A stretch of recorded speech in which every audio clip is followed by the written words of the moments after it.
Welcome to Stuff You Missed in History Class, a production of iHeartRadio.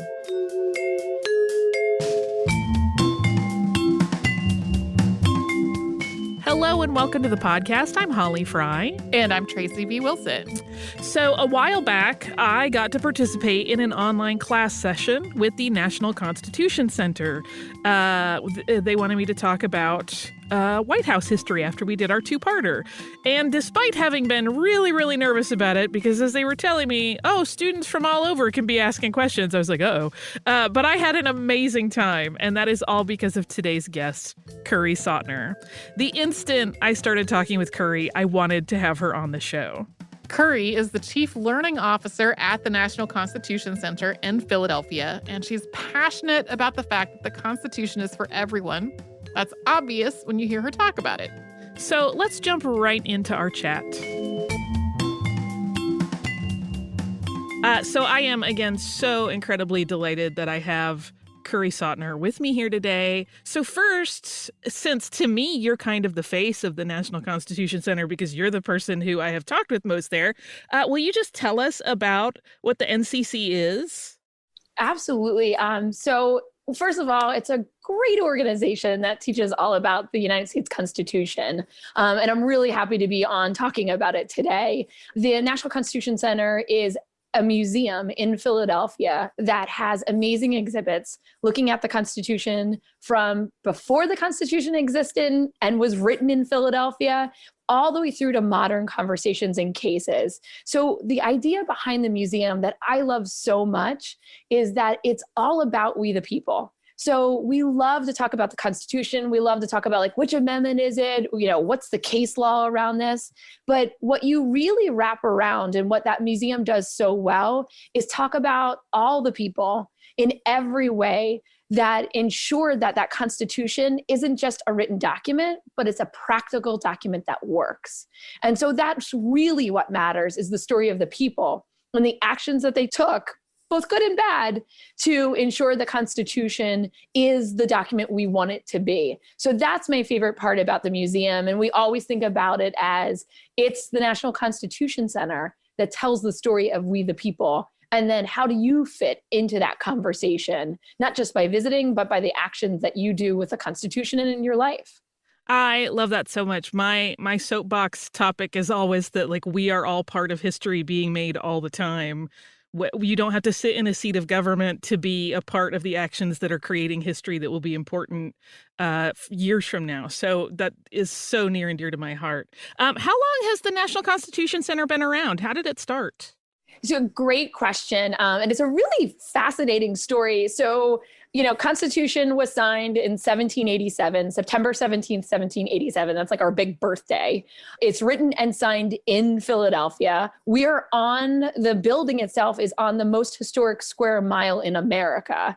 But teaching about the Constitution is something happens in the building, but also online. We're a little different than most museums, that we have a place, but that most people know us from our online educational tools. So it started off with this idea that there should be a place and there should be an organization that teaches about the Constitution in a nonpartisan way. That first idea was actually 100 years after the Constitution was signed. So it was 1887. They got the idea. There was a group in Congress that said, it's 100 years, we should do something. And of course, just like all things move in government, another 100 years went by. And then there was actually, even more energy. So it was 1987 that Congress got back on it. They're like, okay, it's 100 years later. We really got to do it this time. And then it took the entire year to get that written as a joint act. So it's the Constitution Heritage Act. And so it was September 16th, the day before Constitution Day, 1988, that Reagan signed it into law. And this was a joint partisan effort. And the idea behind it was that there would be a place that teaches about the United States Constitution, and that it would be in Philadelphia, near Independence Hall, where it happened, the place and the land where it happened. But the mandate was to teach all people about the United States Constitution. And this is why we're different than most museums, that we're not just a museum. That's just one kind of like appendage of who we are. We're this institution that brings people together in all different ways online and through our writings and through our videos, and really engages people in the history, in the constitutional questions, and then in the, again, how we fit into the puzzle and what are our discussions around the Constitution, because our voice does matter. I want to come back and talk about some of your programs in a little bit, because I think it's been really, really interesting to see the kinds of things you guys have always been doing, but especially during a pandemic, you guys have really amped up how you're engaging online. But I first want to talk about how you fit into the story of the National Constitution Center. So first, you are like the education lead there, right? What is that job? What does it entail? Because it seems to me like you do a lot of stuff. Yeah, it's like rule number one in education, you must like coffee. Like that's rule number one. Like any educator is going to have some kind of like, educational crutch, and mine is coffee. Diet Coke has been my new COVID crutch as well. So some ways to get a lot of energy, because you gotta be excited. But to be honest with you, like the content makes me super excited, makes me nerd out, and like finding the hidden stories that like you get to hear about this person that you never heard about before. And, and they decided to do something to make change.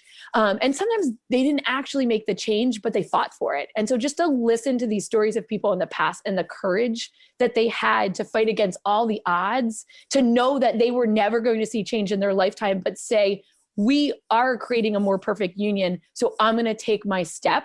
And that's my duty to this Constitution and this society, to make change, even if I won't see the outcomes of it. So that's what I get super excited about. It's coffee and those stories that jazz me.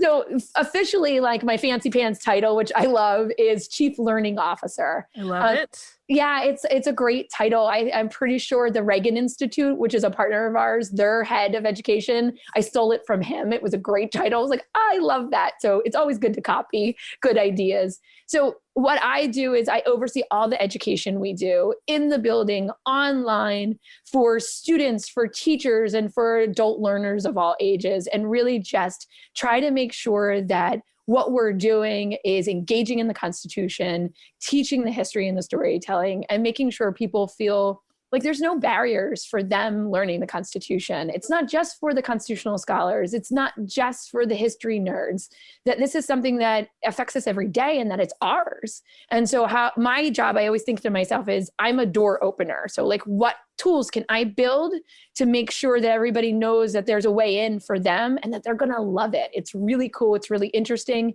It's not always fun. Some of these stories are heartbreaking and they literally make you cry, but that's what we learn from too. We learn sometimes from the biggest tragedies, and some from the most heroic events. And so looking at all the in-between, and sometimes the really boring, stuffy parts in between there, it matters. It's not just highs and lows, people. There's a lot of in-between. Yeah. And it's really interesting too. So I get to do that. And I have an awesome team that is super excited. And I work with all of our constitutional scholars who are fantastic. And we are really lucky that our scholars are constantly saying to our education team, how can I make that easier to understand? How can I make that better for people to learn from? And that they're constant learners too. So they are always asking how to be better teachers. That's so marvelous. And I think it shows. What I think is interesting is you did not initially plan for a career in history or constitutional education. Will you tell us a little bit about where you thought you were going to land and how that trajectory shifted to get you where you are now? It's really funny. So this is like a great lesson for anybody who has a degree and they're like, why did I ever waste the money in that degree? You never waste money on education. Rule number one, you will always use those skills that you have, even if it is just a fun party trick. It is okay. It'll be a useful skill. So yeah, I have an undergrad in biology with a focus on marine sciences. So I really thought, and you can totally tell from my personality, that I would have been great at this job. Sarcasm, insert here. I thought I would be either on a boat or in a lab. And very quickly realized I love everything to do with biology. I absolutely love marine biology. And it was actually a little bit more of marine physics and marine chemistry that I loved, because I find it fascinating looking at big systems of water and land shifting. And watching how these things interact with the environment, with the sun, like all of those things. And I'm a data dork. And like, you can hear that in the work that I do today, that all this foundation in like analyzing and looking at numbers and data and patterns is what I took away from that undergrad degree. But, so I got a degree in biology. I got a degree in marine sciences. I wound up working in a lab and wound up being the entertainment of the lab. I remember the one day I came in and everybody's like, ooh, okay, Kerry, go. And I was like, wait, what do you mean go? And they're like, teach us about something. And I was like, okay. And I realized like very quickly, I did not fit in, and not in like a bad way, but it just wasn't like, was very contained. It was very quiet. It wasn't very chatty, and it was fascinating, but it just wasn't right. So I wound up, piecing out to Europe for a couple of years, because that's what you do in your 20s. Really had a lot of, great times, a lot of fun, worked overseas, came back. And oddly enough, and if you remember, this is going to date me now, I had opened up the yellow pages. This is a ridiculous story. I like feathered through the yellow pages and put my finger on a museum in Philadelphia. And I did a cold call of the museum in Philadelphia. And oddly enough, the guy who answered the phone on my cold call was the head of HR, who was going on a trip to the location I had just come from in Europe that I had lived for 2 years. So I told him like, oh, you're going to love this and check out this. Like, I had traveled all over Europe. So I was like a tour guide. And at the end of the conversation, he's like, oh my God, why did you call? And it was like an hour and a half in. And what I said was, I love your museum. I love going there. And I'd really like to see what positions you have open. And he's like, well, I found one for you. He's like, it's education. He's like, man, you can talk and you can have a great conversation. And you taught me so much. And that's how I got my interview in a museum education. And now the world was open. I was like, wow, I do love talking. I do love teaching. I do love having conversations with people. And I do love learning. So, a great educator is a great learner. And so that really opened the door to me. And then I dove deep into education. I got my master's in elementary ed. I worked in a Philadelphia school district part-time while I was working full-time at the museum. And at the same time, in 2003, the Constitution Center opened. And a few years after their opening, I was walking through the building and I had worked with somebody who had worked there before and said, like, this is an amazing place, but it needs human life. Like, there's great exhibits and there's great human stories, but there's not people teaching in place. And so that opened up the door for an interview for a programs director at the Constitution Center.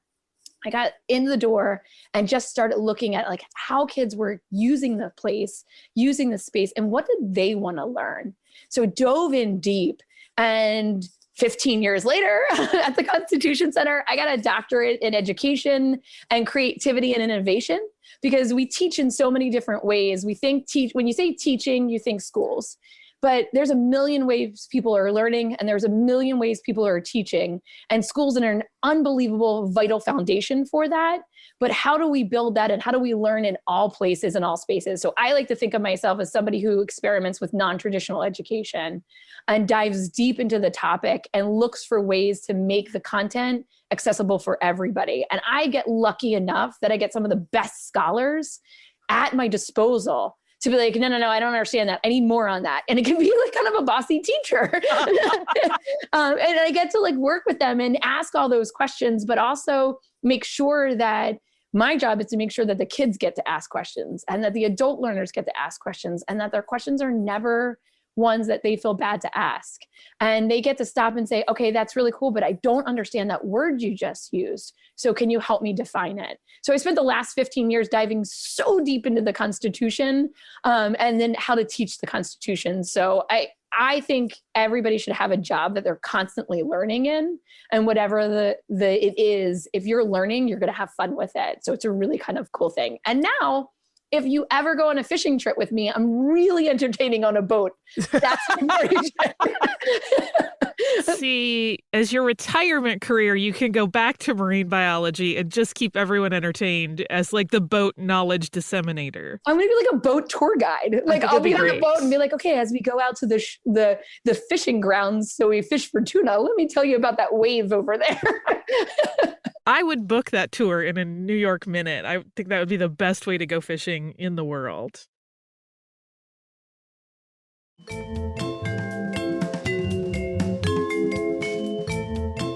This is obviously a really strange year, and because, we work with a number of different museums or, have people that we know that work in museums, we've had a unique perspective to get some of those stories of how museums are handling it and what they're doing to try to cope and still provide kind of the functionality and the learning or the access to whatever they present for people despite not being able to open their doors. How are you guys managing it? You have done, you already had robust online learning, but it seems like everything just kind of went to 11. Will you talk about just kind of how you guys approached it when you realized you needed to shift your gears a little bit since you are close to the public in terms of the physical space, and what you're doing right now, because there's some amazing programs that anybody can be part of. And thanks, I appreciate it. And so we did. We very quickly, as an organization, we started with place. And then we very quickly expanded to how do we teach this nation? Because there's national in our title. We need to do our job right and make sure it's not just about the place. And millions of people go through our work every month, but we're never going to see them in Philadelphia. I mean, I'd love to see them all in Philadelphia because it's an amazing city. But as a Philadelphian, I can say that. But we started with the Interactive Constitution, and that was a piece that had been with the Constitution Center since before I was there. But 6 years ago, we really redefined it, and we wanted it to marry who we are as an organization. We teach about the Constitution Center, we teach about the Constitution, and we teach about it in a way that brings all perspectives to the table. So looking at constitutional questions, not political questions. So a constitutional question is like, what may the government do? What powers are in the Constitution to allow the government to do that? So all these things that you see in your life every day typically come out as questions like, wait a minute, can they do that? That's a great constitutional question. That's an awesome one. That's usually how it comes out of my mouth. I don't know if you can do that, guys. But it's looking at the government. Can public schools search a kid's locker? Can they search a kid's backpack? Can people come into your home? And why can they come into your home? If they can, what are the rules around it? And what's the government? And that's saying who can come into your home is looking at the government. So can the police come into your home? Things like that. Can they search your phone? All those questions. Can the president do that? And executive orders. That's like the number one question of the last 15 years. Looking at executive orders. Can they do that? Great question. So those are typically constitutional questions. The questions that come out of your mouth and say like, wait, I think we should do this, or should we not do this? That's typically a policy question or a political question. So our job was to start, let's get your foundation right. Let's get your basement solid. We want a strong structure under every single American. So start with the Constitution. Let's bring all perspectives to the table and share what we agree upon. That's the Interactive Constitution. And it's a great resource. It's all free. It's online. And it looks at every single section of the United States Constitution. And we get the top 2 scholars on that and say, okay, we're going to talk about, say, the Fourth Amendment and privacy and search and seizure, topics like that. We get the top 2 scholars in that area. And the first thing we make them do is tell us what they agree upon. Because we sometimes feel like there's a lot we don't agree upon as Americans. And that's not always true. There's a lot of common ground. So we ask them to write a joint explainer, like a joint essay of where they agree on the Constitution. And then where they diverge is matters of debate. And so we really want people to understand that there's a lot around the law that we can coalesce around. But then there's also areas that haven't been completely filtered through and still debate around, and that's okay. And we can talk about it. So that tool we redid and really doubled down 6 years ago, and then we relaunched it last year.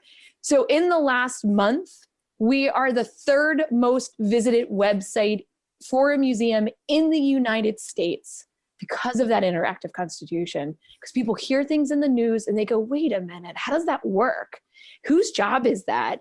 Can they do that? When they look at the interactive constitution, and it's the gateway, it's the gateway into the constitution. It helps give them a foundation. And then that's where I come in and lure them into more. Ooh, you love this so much. Now, don't you want to join a class on it? So all these programs were online a few years ago. So like our classes that we teach every single week with students in middle school, in high school, and students, lifelong learners of all ages, we started a few years ago. So lucky us, we were exploring ways to connect classrooms with each other. So it's called the Scholar Exchange Program or the Exchange Program. And what we wanted to do is we wanted to give kids practice talking to each other about difficult constitutional questions. Because if we worry that our adults can't do it, we need to start making sure that our kids can do it. And so we started 3 years ago connecting classes to classes. Exchange of ideas, exchange of constitution, exchange of dialogue. And that's the best we can do as an organization. Teach the Constitution, look at the constitutional questions, and then give place and space for discussion and dialogue that's civil. That, when COVID hit, we had been experimenting with bringing scholars into classrooms, and we literally turned a switch. We said, why are we doing this just for classrooms? Let's open this up and make it public, and let's put it online.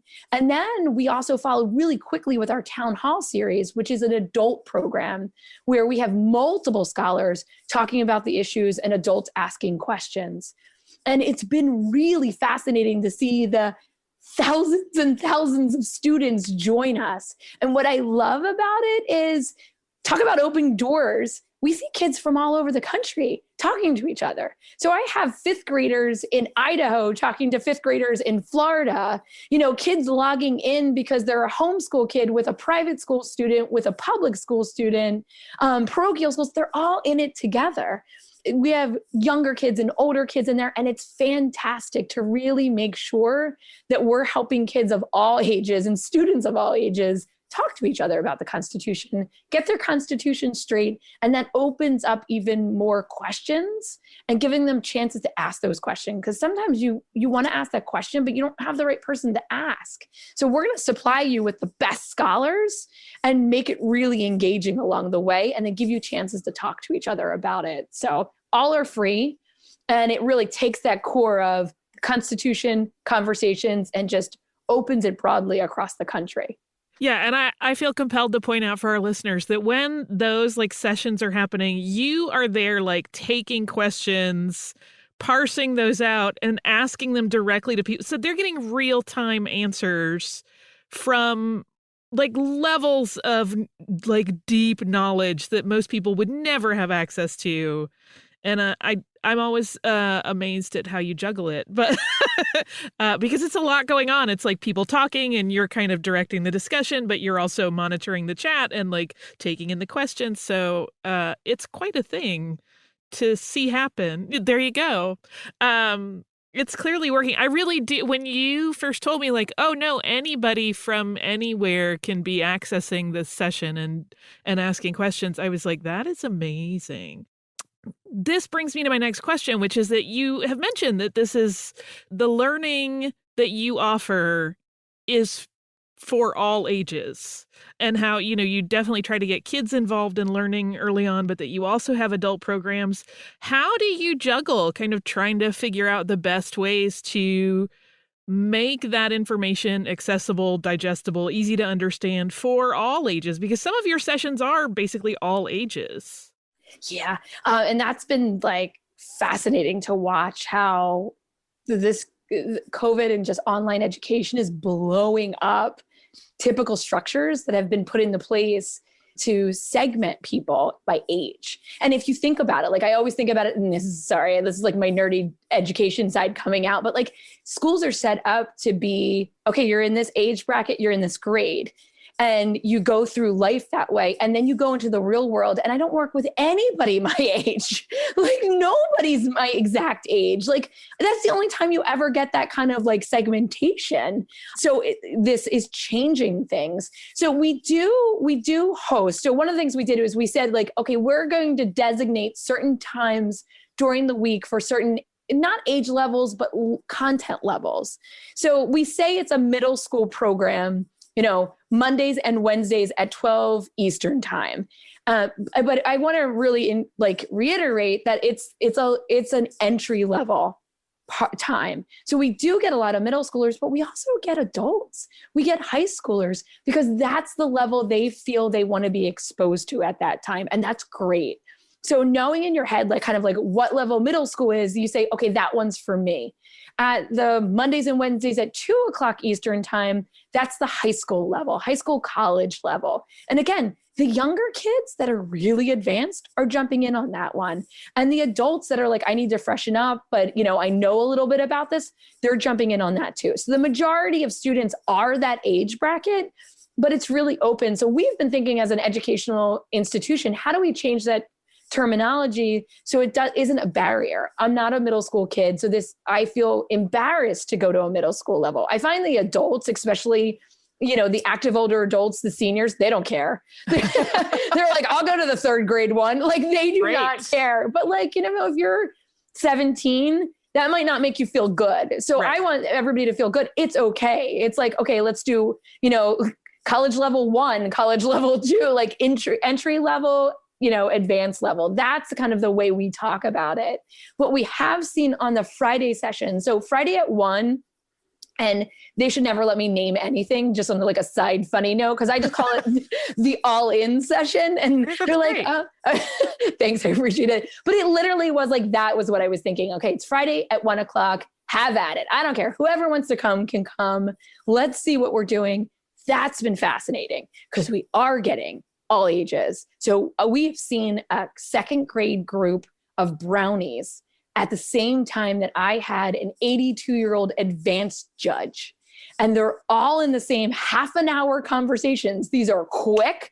These are fun. We try to do lots of visuals to support younger learners and support the language, because sometimes the language can be a barrier. So how can I, as an educator, use imagery and infographics so you hear a new word, but now it's clicking because you just understand what it is through the infographic. So all those tools of like good teaching are applied. Like what I usually say is like, am I using universal design for learning? How can I best accommodate all learners of all ages and all levels in one session?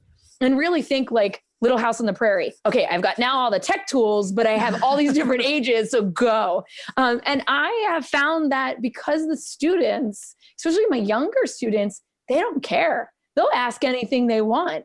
It helps everybody. So I love the two ends of the spectrum. So my third graders and my 90-year-olds are identical, actually, because they just don't care. And they'll ask anything they want. What they ask may be different, but the fact that they are like, they're so secure in who they are, they will ask, like, you just used a word I don't know. Can you try again? That was the statement from one of my third graders. And I was like, okay, I love you. I wish everyone felt that free, because so many of us would never admit, like, I don't actually know what she just said.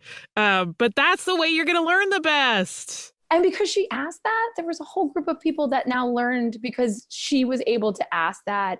Cecilia, she was awesome. She was like, bam, I'm going to ask this question. I love it so much.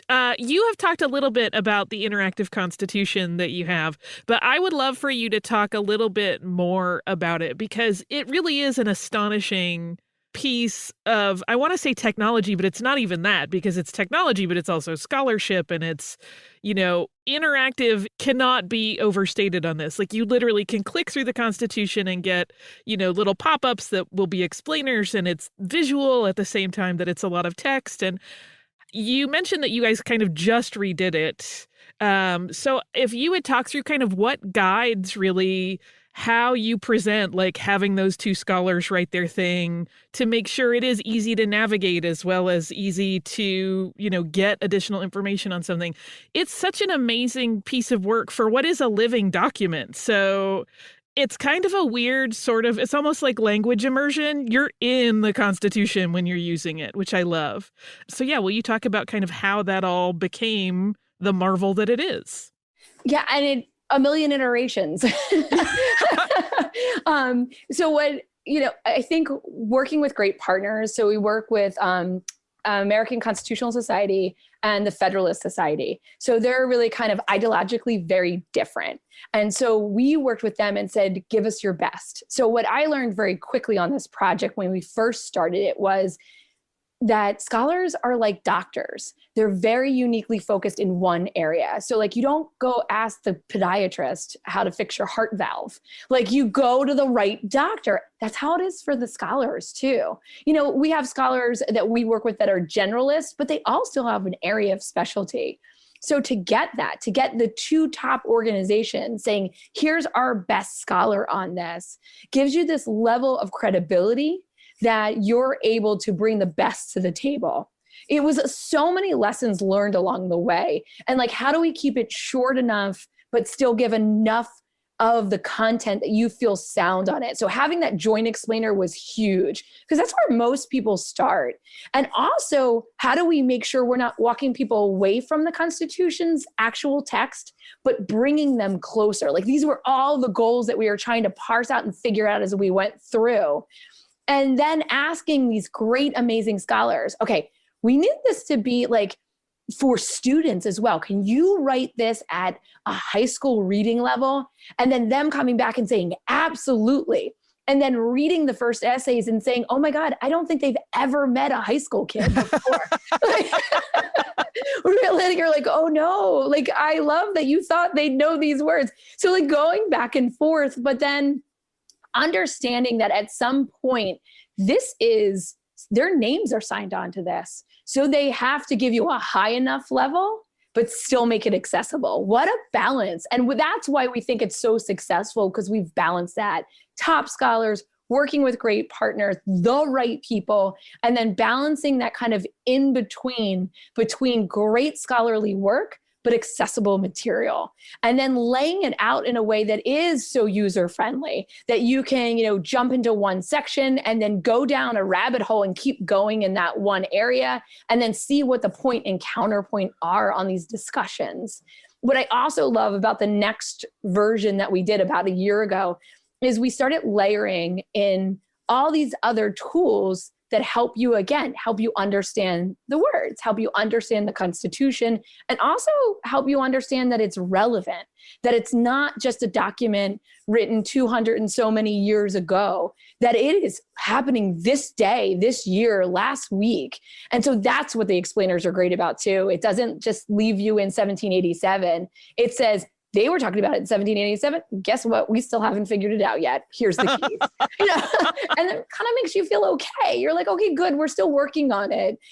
So we layered the videos, the town halls, the podcast, the lesson plans, and all the classes on top of it. So I kind of think, and this is where I'll go to my Shrek reference, it's kind of like an onion that we keep growing. So ogres and the Constitution are kind of like onions. They have many layers. Love it. This is why I work with kids. I love it, though. I mean, that's a perfect way to think about it.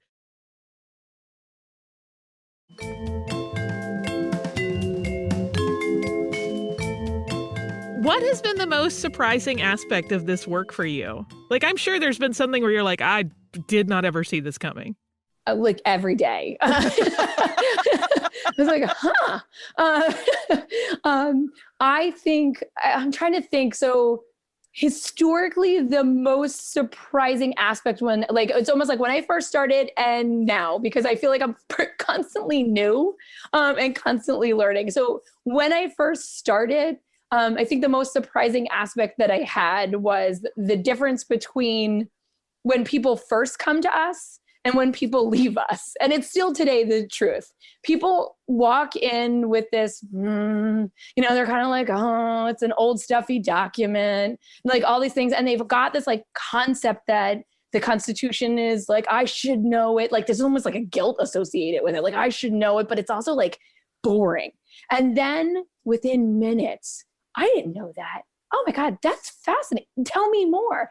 And so when they leave us, they're like hooked. And so they're like, absolutely like, oh my God, I love this. And they're now like, they've drank the Kool-Aid, they're in the band, they're with us. And you're like, so that was the first kind of like moment of working in the museum that I saw that. And it was, I'll tell you a real quick funny story.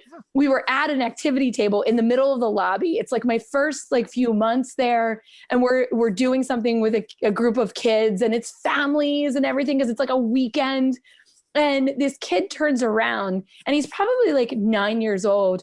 And he looks at us and he's like all the staff, and he looks at his mom and goes, and you said this would be boring. And he's like annoyed at his mother. And she looks at the staff and goes, no, I didn't. No, I didn't. I was like, wait, like throw the shame, a 9-year-old. Like, I love it.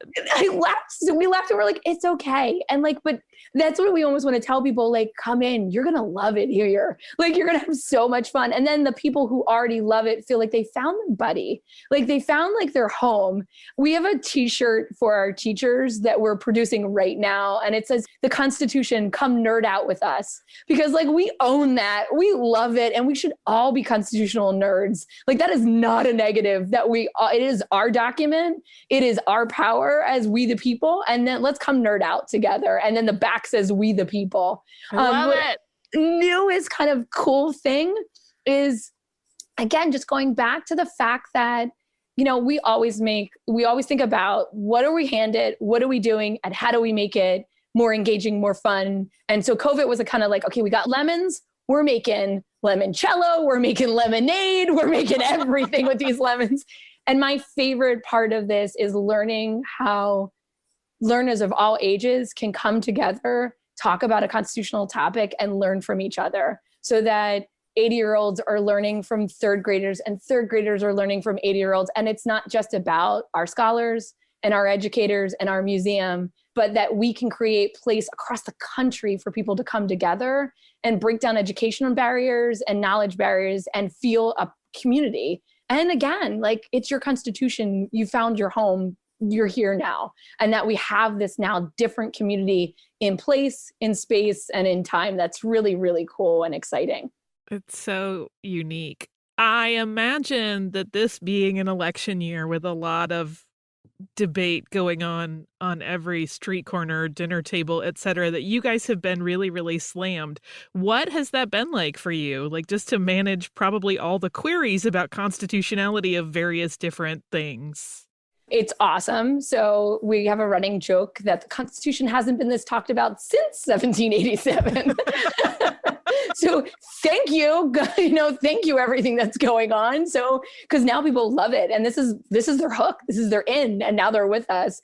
It's been great. The hardest part for us is to make sure that we give people time to understand all perspectives and all sides on the Constitution, and then we stay in the constitutional questions. So sometimes people come to us with a political question or very one-sided, and we want them to come in and we want to lay out the Constitution for them and give them all the perspectives, so then they can go from there and say, okay, now I get it. I see all different parts. We're not asking people to change their minds. We're just asking people to hear the Constitution and hear the other perspectives that they may have not heard before, or they might just want to understand, where's the other side coming from? Mm-hmm. So our job is to really make sure that we're giving ability to have civil dialogues. And we don't think they'll be unemotional. I am the most emotional person probably anybody will meet. It's mostly associated with super excitement, but it's still an emotion. And I want people to be jazzed about it. I want people to be excited, but we also want people to listen. And that's a really hard skill, especially when your emotion is really high. So when we talk about the Constitution, we look at it, I always say we look at it at the table. We put the Constitution on the table in the center of all of us, and we talk about the Constitution. And that removes a little bit of the personal and pulls us back a minute so we can talk about it together and brings us together as a community. And then from there, we can decide how do I want to see and understand, and where do I sit with these constitutional debates? And that's on you. And that's your choice. And that's great. Have your perspective. But let's all come together at first together, looking at the Constitution as kind of the tool that unifies and connects us. And we need those connecting points. So that's been I think the struggle at times is people feel like they've lost connecting points with each other. But we really want to say the Constitution is that connecting point. And it may not be perfect. And we've had to change it over time. But it's still something that we can rally upon and say we have power to change. And how do we find our power? And how do we find our power to protect as well? Oh, I love it. Okay, for my last question, I've said I love it like 32 times in this interview. But for my last question, I would love to hear from you, like what the one thing is that you wish everybody knew or understood about the Constitution that maybe isn't always top of mind or something that they come to the table with. It's so hard to pick one. You can give multiple answers. There's no problem there. So let me think for a hot second. So there's so much to teach about the Constitution. There's so many things to understand about it.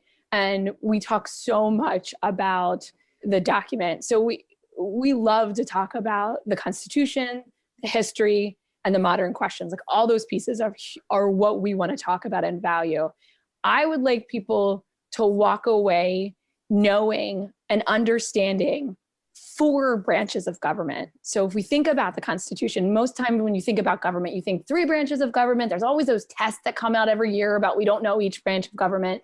It's not about memorizing things. It's about understanding the goals and the responsibilities of each branch. So when I say 4, it also talks about you. So, we want to talk to people about Article 1, and that's Congress. What's Congress? Why was it put together? How has it worked over time? And what's its job responsibility?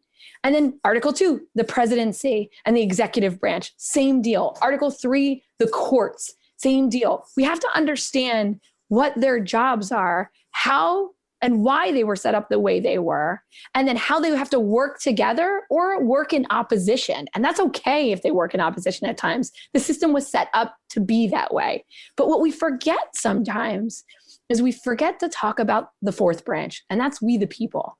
We have a responsibility to ensure that this Constitution works, that it is not just a written document, but that it is a document that has value and action as well.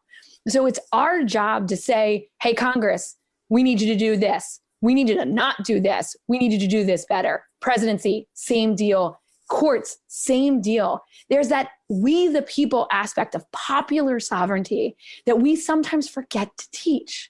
So that gives us, all persons in America, agency and responsibility. So we always talk about what is the job, what is the task given in the Constitution to that part of the government, but what's the duty? Like, what is the duty of that? And so what is our duty as citizens? And it's not just about saying what's wrong, but it's also supporting and saying what's working. And so that's 2 really sides of the coin. And we can't think of things in just everything as being wrong or great. We have to really look at the whole spectrum of these pieces. And we have a tendency in American history to either make people heroes or make people villains. And the reality of it is there's a lot of in between, and we need to look at all of that. So people think about the popular sovereignty aspect, think about we the people, and let's go live in the gray, because most of our life is gray, and we need to really parse out those pieces as well. Oh, beautifully put. Curry, where is the best place for people to go to find the National Constitution Center online, and once this pandemic is over, in person, and get their mitts on that beautiful interactive Constitution? So best place to go is constitutioncenter.org. You can also Google Interactive Constitution and find the National Constitution Center. It pops up really quickly, which is great. But go to constitutioncenter.org.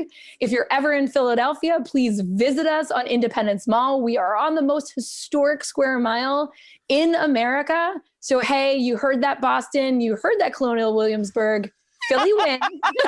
Just like if we were in person, I'd probably, we win. We own it. So many great things about Philadelphia, but the historic mile, and we're on it. So constitutioncenter.org. And remember, 99.9% of what we do at the center is free. So we work really hard to ensure that our materials have no barriers, and that sometimes paid walls are huge barriers for people. So it's free. Join it, share it, follow us on Twitter, follow us on Facebook. We'd love to see you guys there. And if you need anything, education at constitutioncenter.org. Educators are here to help, and Constitution Center educators love their jobs. So whatever you need, let us know. So yes, you too can be talking to both second graders and 90-year-olds at the same time about the Constitution.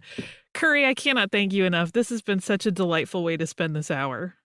Thank you so much. It's great to be here. And thank you so much, because your class, and so just the listeners know that you did a class with us, and it was on the executive branch, the presidency, and the White House. And it's absolutely one of my favorite classes, because I love the idea of talking about the Constitution, talking about our history in America, and talking about place, because place matters.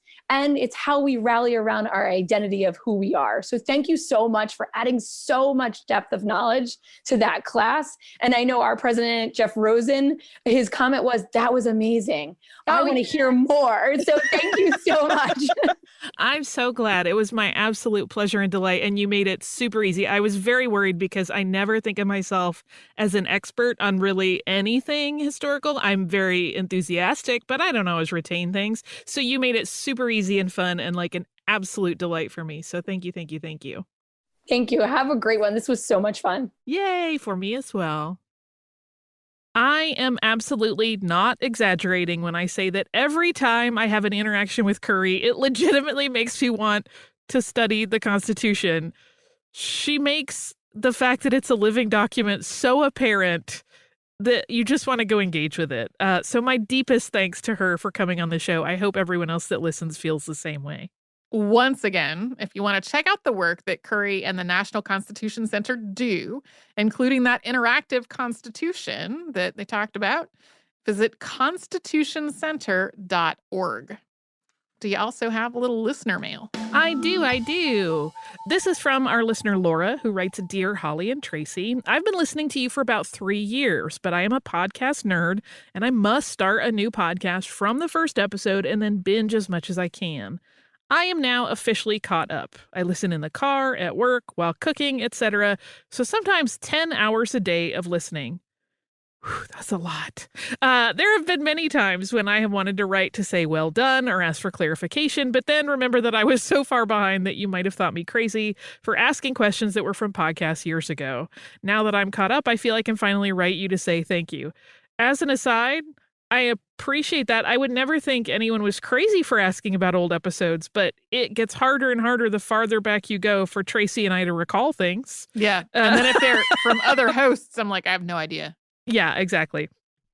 My daughter has recently graduated with honors from a local university with a history major, and it has been so nice to be able to have things to discuss with her. I did not grow up liking history, but find that now that I am older, I can't get enough of it. You have definitely been part of that journey. I think my favorite part of the podcasts are when you genuinely laugh at yourselves or at circumstances. When I first started listening, I would hear your voices announcing trips or other events, but you weren't the voice yet of the podcast, so it was a delight for me to finally catch up and put your personalities with the voices. When I heard that you got hate mail, I just about cried for you. You two are delightful and make me smile on the daily. And Holly, when you mentioned Coach McGurk a few episodes ago, I nearly wanted to jump through the speaker and give you a high five, but, you know, COVID.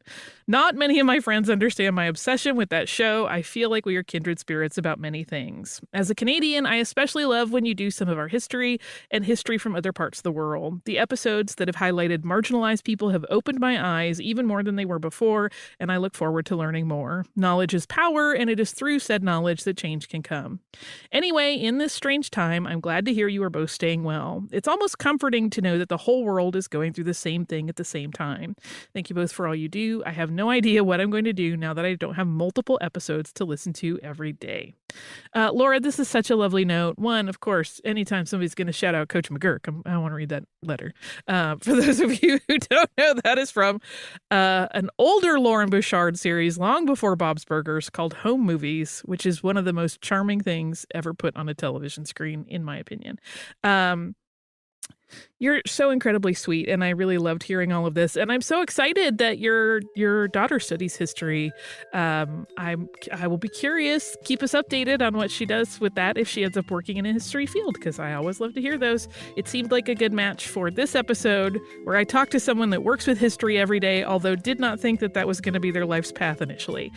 So if you would like to write to us and share the ways you connect to history or anything else, you can do that at historypodcast@iheartradio.com. You can also find us on social media as Missed in History. You can also subscribe to this podcast. That's easy as pie. You can do it on the iHeartRadio app, at Apple Podcasts, or wherever it is you listen.